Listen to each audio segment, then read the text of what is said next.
لڑائی جھگڑے میں اکثر کیا ہوتا ہے کہ بات ختم ہو جاتی ہے، لیکن کوئی ایک بندہ صلح کے بعد اسے دوبارہ کریدنا شروع کر دیتا ہے۔ کریدنا مطلب جیسے آگ لگی، راکھ ہو گئی، شعلے وغیرہ بجھ گئے، ہلکا ہلکا دھواں اٹھ رہا ہے اور آپ بیٹھ گئے دوبارہ ایک تنکا لے کے راکھ کو ادھر ادھر کرنے میں کہ آگ لگی کیوں تھی۔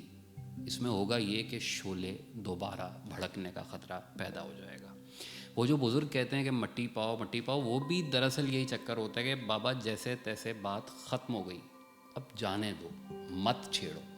ہمارا دماغ اصل میں ہمیں سگنل دے رہا ہوتا ہے کہ یار بات ابھی ختم نہیں ہوئی ہوگی، سامنے والا یا سامنے والی ناراض ہے اور بس ہمارا دل رکھنے کو یا جان چھڑانے کو ایسے ظاہر کر رہا ہے کہ جیسے سب کچھ درست ہو گیا۔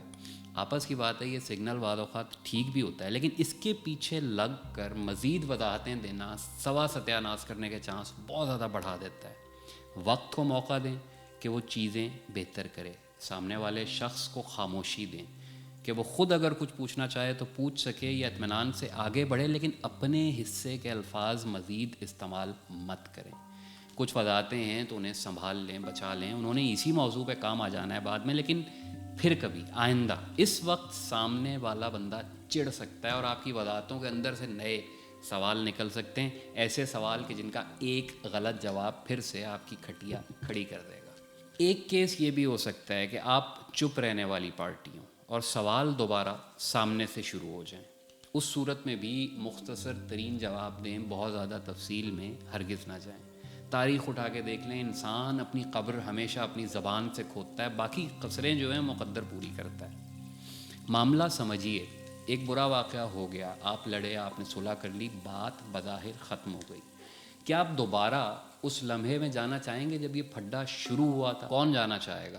تو لڑائی مک جانے کے فوری بعد پھر سے کوئی بھی وضاحت یا سوال جواب آپ کو اسی جگہ پہ لا کے کھڑا کر سکتا ہے جہاں سے کہانی شروع ہوئی تھی، یعنی سکیئر ون پر۔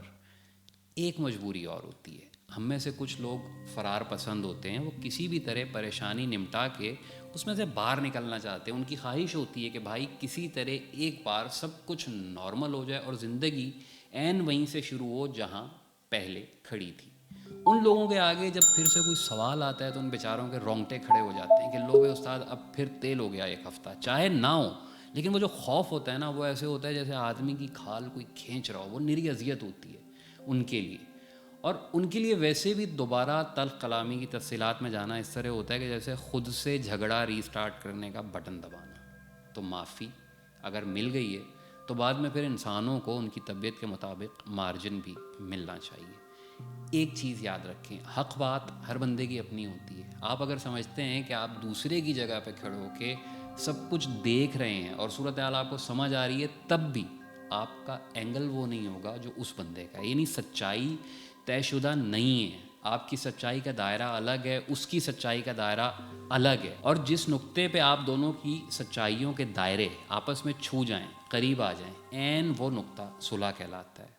لے سانس بھی آہستہ کہ نازک ہے بہت کام۔ اب اپنے اپنے دائروں میں جا کے دوبارہ وہاں سے کوئی بھی مال اٹھا لینا خطرناک ہو سکتا ہے۔ بات صرف یہ تھی کہ اس ملا دینے والے نقطے پہ ثابت قدمی سے کھڑے رہیں اور دنیا جہان کی دوسری کوئی بھی بات کر لیں یا نری خاموشی انجوائے کریں، اس وقت سب کچھ نعمت ہے۔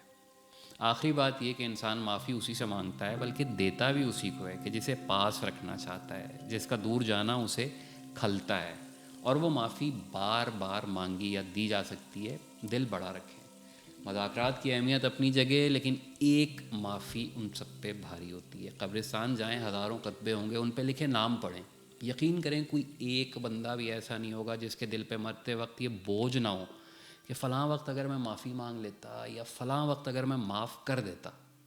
زندگی محبت سے، معافی سے، پیار سے آگے بڑھتی ہے، اسے سوالوں کی کسوٹی پہ مت رکھیں۔ شکریہ۔